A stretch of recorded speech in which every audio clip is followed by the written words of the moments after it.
Hello everybody, welcome back to Language Litigation and Integration Part 80, The Dark High Horse. Brett Weinstein and Heather Hang uploaded another lecture and Q&A, so guess what time it is? Trying to debunk the anti-scientists. I'm going way farther, they're not even anti-vax, they're just anti-science. So I'm going to go through mostly biological talking points today from the Dark Horse podcast, number 110 Q&A. I watched maybe 5 seconds of the lecture, can't listen to them ramble on about nothing anymore, and then I watched the whole Q&A just to see some outside questions and how they respond.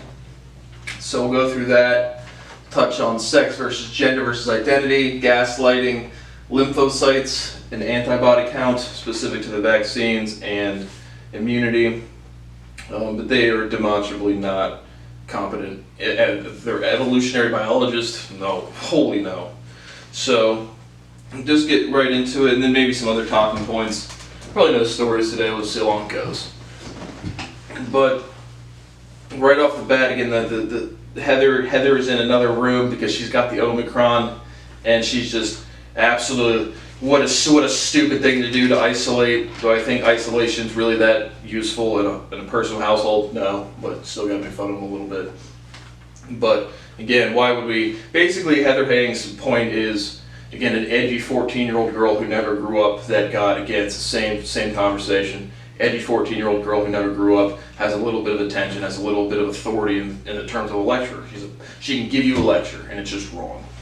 But I literally just turn on again, they were literally like 30 minutes, so it's hilarious. They'll schedule their lectures for like 3:30, and then they won't start till like 4:15 every single fucking week. It's absolutely hilarious. But so after they tried to figure out their camera for like the 17th week in a row, I went to another video. I watch YouTube and news stations all day. I'm basically like the most active journalist ever. But go to a different video, come back to the number 110 podcast, not the question and answer session, and she basically says, hey, this is paraphrase, get your infection, get your immunity over with, and then she gets upset that she's had speaking engagements canceled because she has to isolate for 5 whole days, or 10 days, or whatever. Or maybe a whole month, I don't know. The CDC went from 10 days to 5 days without symptoms, so I don't know if she has symptoms or not, or whatever. But look at that, get your infection. There's the reckless behavior that we talk about every single episode. Get your infection. Don't get your vaccine, get your infection.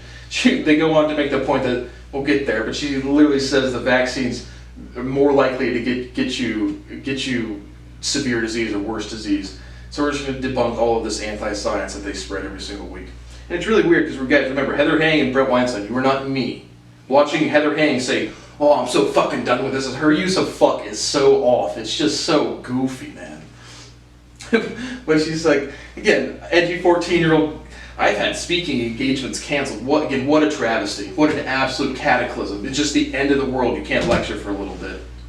I still don't have human rights. Last time I was treated like a diseased animal because of scientific illiteracy at the Christmas table was 2 weeks ago. Literally 2 weeks ago. So you can't lecture for a month. I haven't been able to live in 20 years. I think you can hang in there, entitled fucking Heather. But about being Omicron and being a professor. What anti-science is this?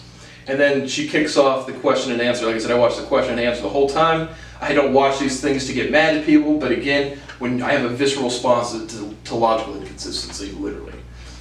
And so right off the bat, and she's going to give us she says sex is not gender. Sex is biological and gender is what you say you are. False. Sex and gender are the same semantic meaning. Identity is what you say you are. So not, again, demonstrating incompetence right off the bat. Now she's going to rearrange the English language to fit whatever delusions she has. Sex means gender. Again, Google it. Google the definition, Heather. Type in define sex, and it's going to say gender. And then type in gender, it's going to say categories. So yes, same semantic meaning. The difference she integrates improperly is identity. Identity is what you say you are. I learned what gaslighting was. I've heard this phrase 1,000 times and never really knew what it meant. But gaslighting is making someone question their own reality, or someone who presents a false narrative to another person to cause doubt, distress, or disorientation. And so I forget which context they use it in, whether they're being gaslighted, somebody else is being gaslighted, but I get gaslighted again as an instinctual visceral response to logic, to doing actual scientific research. But what do I think about that in general in the scientific process? Again, just that is insecurity. That is what I talk about every day without the weird wording. What is, then we have a kind of an interesting question. What is and what should be the priorities, primary and otherwise, of the Supreme Court of the United States? For context, the Supreme Court, Article 3, Section 1, reads, the judicial power of the United States shall be vested in one Supreme Court, and in such inferior courts as the Congress may from time to time ordain and establish. Basically, again, Heather and Brett are not constitutional scholars. I certainly am. I've modified world constitutions with logical proofing, but really the base of law is the Constitution, at least in this country and many other countries as well.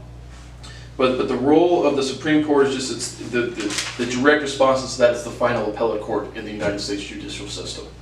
Now, if you want to talk about what's the priorities or what's the competence of the justices, I really don't think it's that much different. I mean, again, you can have this person be a Supreme Court justice and this person be a federal judge or this person be a circuit district judge, and it really just depends on the competency of the individual. So I don't really give much grandiose or prestige to the Supreme Court in terms of like strictly merit, but it's the final appellate court for the United States judicial system. And then again, the Constitution sets it up and the Congress implements how it runs, how many justices there are, stuff like that. But for reference, the kind of the controversy there was just really sloppy or out of whack questioning about even just demonstrating competence of what's going on in terms of numbers. There was two quotes. One of them turned out to not be either, it was like miswritten down, but Justice Sotomayor said we have over 100,000 children in serious condition and many on ventilators. It's an abridged quote. There was another couple lines in there, or words, but they actually, it was less than 5,000 hospitalized and 83,000 since August of 2020. Again, we covered in my last, the safe and effective episode, we covered those numbers were consistent with what I researched. But my response to this is, how the fuck can a Supreme Court justice not like know the data? Like just get it's not that many facts, 10, 15 facts about bona fide what's going on. And then to have, like I said, I think the questioning, I think this is terrible demonstration of competence from Justice Sotomayor. But that's like really the kind of the competence or the background. And again, it's do states, I think Ohio currently is challenging against state mandates for vaccines. And again, I'm the final rule on that. Do whatever you want, don't care who lives or dies. But biological law supersedes incompetent people arguing in the context of the Supreme Court and this great judicial precedent set by our argument. No, if you don't know what you're doing and there's a proof online and you just don't know what you're doing, you're just going to keep violating the law, like actually. So it certainly has legal background. What would be actually the Constitution is much more solidified. I mean, this is again kind of the whole federalist, anti-federalist thing, big government, human rights type of thing, was the Constitution is much more set up to structure the United States government and really not implement human or individual rights, hence the Bill of Rights. But is there any individual right being violated by a vaccine mandate? No, it's national security. It's still national security. And again, I'm not for lockdowns. It's not going to do anything as a biologist. It's still going to spread. And the transmissibility, there we are again, is just so high that it's not really going to do much. But the point of a legal discourse is to establish the legality and not the policy. And so that's kind of an interesting differentiation because policy is, that is what it's kind of close. But the real point is to establish the legal background or the legal reasons to do something, and it's national security. And it's just that's really where the conversation should end there. But we're going to do whatever we want because freedoms, incompetence, and arrogance. And we can't not go one day without our great speaking engagements, Heather. So that's they just had a random legal tangent, and again, they didn't claim to know the answer or try to speak on that. But again, just the dark high horse. The whole time they're acting, again, Brett's always like, if you can't understand the science, I can't help you. And we'll get to a direct inconsistency Brett has about evolutionary biology. And then Heather's always, again, her use of fuck is just so strange. Just it seems so forced. But and then Brett says, quote, maybe we should have a new approach to all infectious disease, but we have not had that conversation yet. Well, why the fuck not? Of course we should treat all infectious disease fucking differently. Again, Asians have been wearing masks every fucking winter for just as common behavior. They basically kind of make the semi-argument of, you know, mask making you more sick by dropping your particles in not letting them release into the air.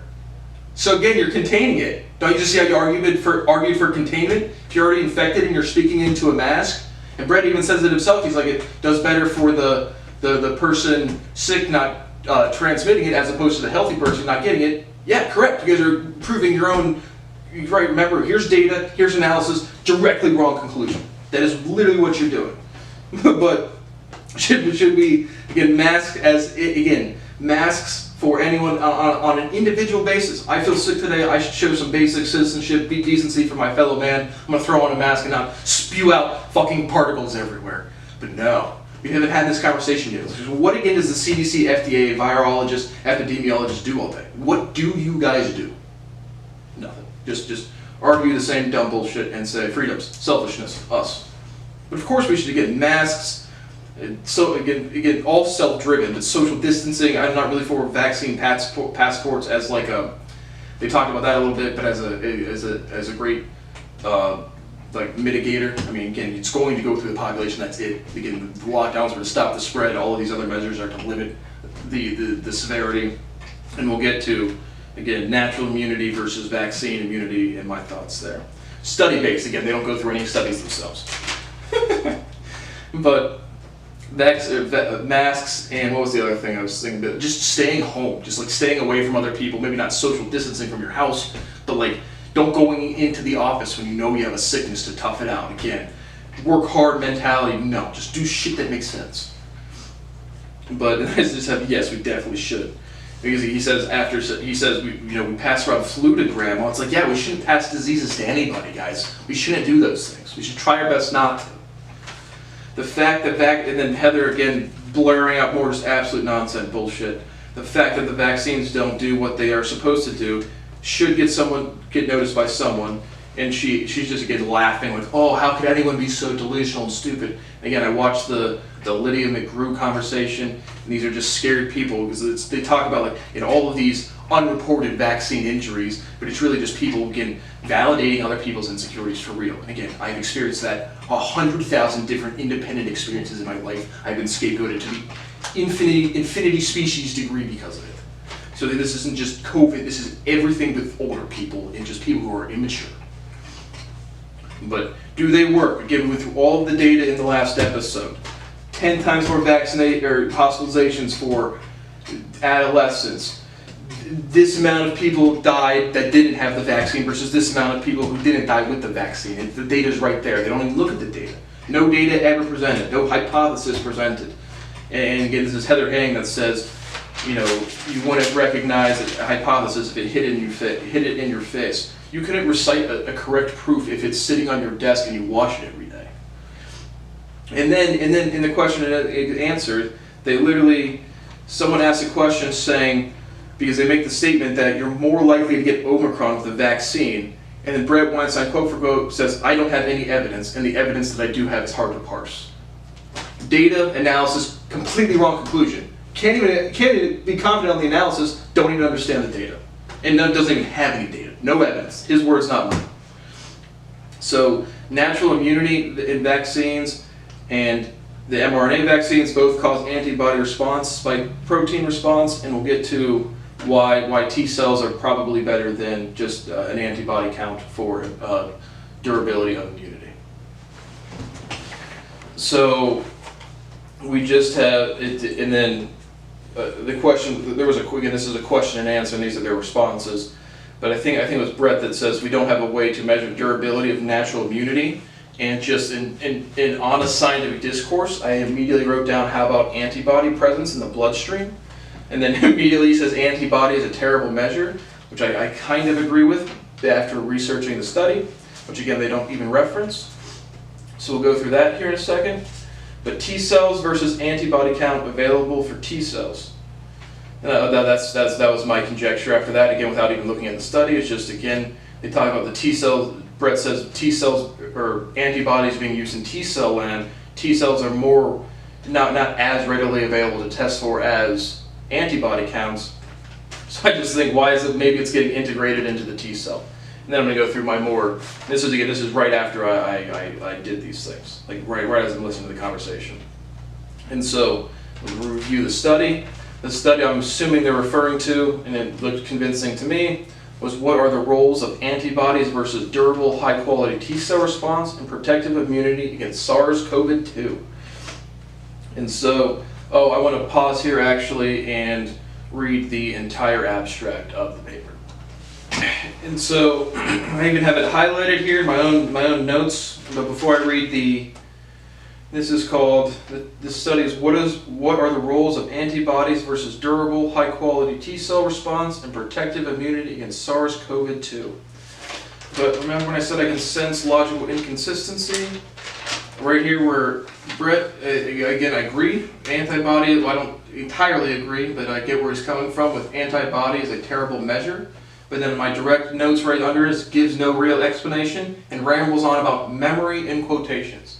Remember that line. He's talking about memory. So, first off, well, I guess we'll just get to that punchline first and then I'll read the study. But what is a lymphocyte? What is a T cell? It's one of two lymphocytes. A lymphocyte is a type of immune cell that is made in the bone marrow and is found in the lymph tissue. Again, this is cited somewhere. This is not my original research. But major differences. What are the major differences between B lymphocytes and T lymphocytes? T cells come from bone marrow of thymus, known as white blood cells. B cells come from bone marrow. T cells kill infected cells, while B cells produce antibodies that react with antigens. So your lymphatic system, your T cells and B cells are both doing the T. It's not T cells versus antibody. It's both. So that's the key takeaway there. And here's the other highlighted line. There are no memory cells in T lymphocytes, but there are memory cells in B lymphocytes. So when Brett Weinstein's over there saying T lymphocytes because of memory, there are no memory cells in T lymphocytes, so that can't be it. T cells mature in the thymus and B cells mature in the nodes, the lymph nodes. Again, my lymph node has definitely gone down, so maybe I don't have lymphoma, which is kind of a bummer. B cell antibodies are called plasma, T cells are not. T cells help with graft rejections and eliminating cancer. Graft rejection, you just take a piece of skin here and put it over here or something like that. And B cells do not. And those are just the major differences from structured biology. So again, an evolutionary biologist citing the memory of T cells, which doesn't exist, is not very convincing. Good. But now to the study. The first SARS-CoV-2 vaccines will likely be licensed based on neutralizing antibodies in phase 2 trials. But there are significant concerns about using antibody response in coronavirus infections as a sole metric of protective immunity. Agreed. Antibody response is often a poor marker of prior coronavirus infection, particularly in mild infections, and is shorter lived than virus-reactive T cells. And for reference, the stat was antibody counts for detection of prior infection was accurate about 75% of the time, and the T cell response was up to 96% of the time. Strong antibody response correlates with more severe clinical disease, while T cell response is correlated with less severe disease. I'm going to respond to that statement directly after the end. An antibody-dependent enhancement of pathology and clinical severity has been described. Indeed, it is unclear whether antibody production is productive or pathogenic in coronavirus infections. That's a big differentiation. It's either protective or pathogenic. It's either good or bad. We don't know. Again, I think this is a pretty valid study. Early data with SARS-CoV-2 support these findings. Support what findings? You just say you don't know. Data from coronavirus infections in animals and humans emphasize the generation of high-quality T-cell response and protective immunity. Yellow fever and smallpox vaccines are excellent benchmarks for primary immune response to viral vaccination and induce long-lived virus-reactive CD8 T cells, which are present and measurable within 1 to 4 months of vaccination. Progress in laboratory markers for SARS-CoV-2 has been made with identification of epitopes on CD4 and CD8 T cells in convalescent blood. They are much less dominated by spike protein than in previous coronavirus infections. Although most vaccine candidates are focusing on spike protein as antigen, natural infection by SARS-CoV-2 induces broad epitope coverage. Emphasize on that as well. I like that statement. Why would that be? Cross-reactive in other beta coronaviruses. It will be important to understand the relation between breadth, functionality, and durability of T cell responses and resulting protective immunity. It would be a public health and general trust in medicine nightmare, including a boost to anti-vax forces. So clearly this guy is not anti-vax. If immune protection wears off or new disease patterns develop among the immunized.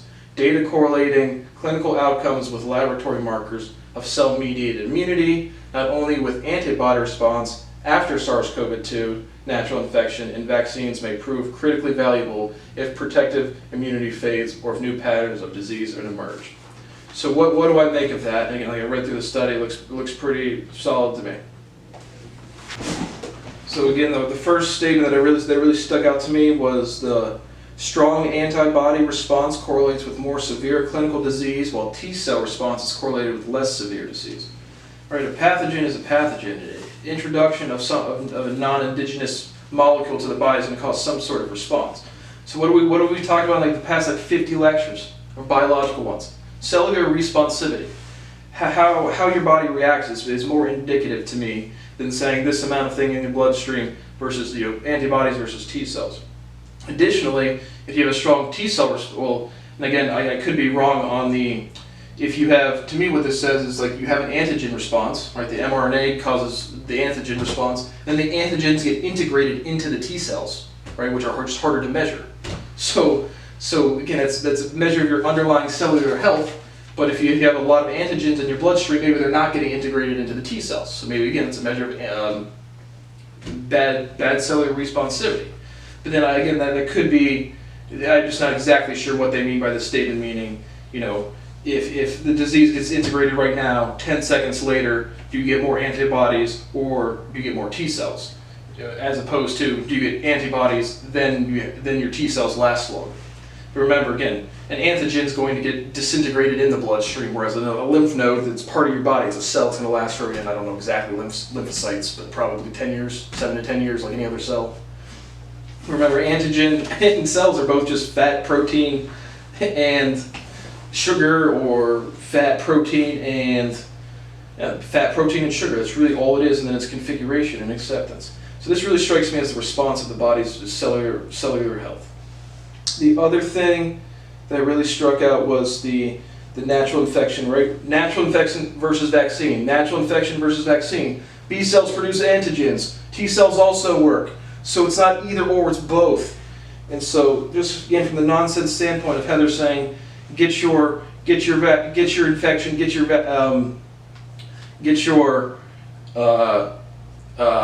immunity, and then clearly the vaccines don't work. Better analysis and better conclusions. Get your vaccine, limit yourself against tremendous severity, and then when it says you get a better breadth, it would be there was a line that I was agreed with him good about natural immunity. Although most vaccine candidates are focused on spike protein as antigen, natural infection by SARS-CoV-2 induces a broad epitope coverage cross-reactive with other beta coronaviruses. So you get your vaccine, and then you're warding off the severity, and then not because it doesn't work, then you get Omicron because it's a slightly different, ligand structure, and now you get a broader coverage of protection without having the risk of extreme severity. That's a better conclusion of what this reads. Not be reckless behavior, get pissed off that you can't speak for a week or two or a month, and then support more reckless behavior. Again, I'm trying, as a 28-year-old grown-ass man, I'm trying to get people who are 55-year-old grown-ass people to behave properly. And again, I don't take it easy on these people because these are evolutionary biologists. Yes, samesies. But I unify the natural sciences first, demonstrate the logical basis of all structured statements, and then just again have visceral responses to logical inconsistencies and then try to get people to be less stupid. And then my final thoughts is then they also talk about the devastating effects of the economy and destroying small businesses. Again, as someone who literally got Ohio shut down on the day that we were going to get back our licensure for our bar and restaurant. So as a small business owner, the number one thing that would allow me to make more money and open my business and have a decent life, again, as I fucking hate every day of my life, is more vaccinated people. Yeah, that's the takeaway. Again, they provide many claims with zero evidence, and they admit it. Heather and Brett are demonstrably incompetent and raging hypocrites sitting on their dark high horse. They talk about being on the right side of history. You are on the incompetent side of history, which is the wrong side. People capable of science, not you guys. And then this is what I love. Back when we were proto-scientists, talking about, this was a previous episode, talking about being in grad school. I've been the premier researcher in all science since I've been like 8. So I don't know how to get through to you people. I don't. You people, incompetent idiots. Gaslighting me, making me feel like I do know science, but again, I can't. It's like a visceral response. And then they keep saying tyranny, control, coercion, and corruption. I just have, no, everyone is incompetent. The government, again, I fuck the CDC, fuck the FDA. This should be a pile of treasonous federal agent bodies right now. But it's incompetence. It's incompetence, and then it's arrogance, and then it's still incompetence. Just this never-ending dance. It's not, you can't coerce people, you can't control people that much. You just fucking can't. And so, those are my thoughts. And again, I showed you where, again, I even wrote down why not the antigen, but that's 95 to 99% of the explanation as to why. It's a combination in its underlying cellular responsivity, like I've said 1,000 times. So, thank you for watching Language, Litigation, and Integration Part 80, The Dark High Horse. Go get your vaccines. Wear a mask. Be a decent fucking person.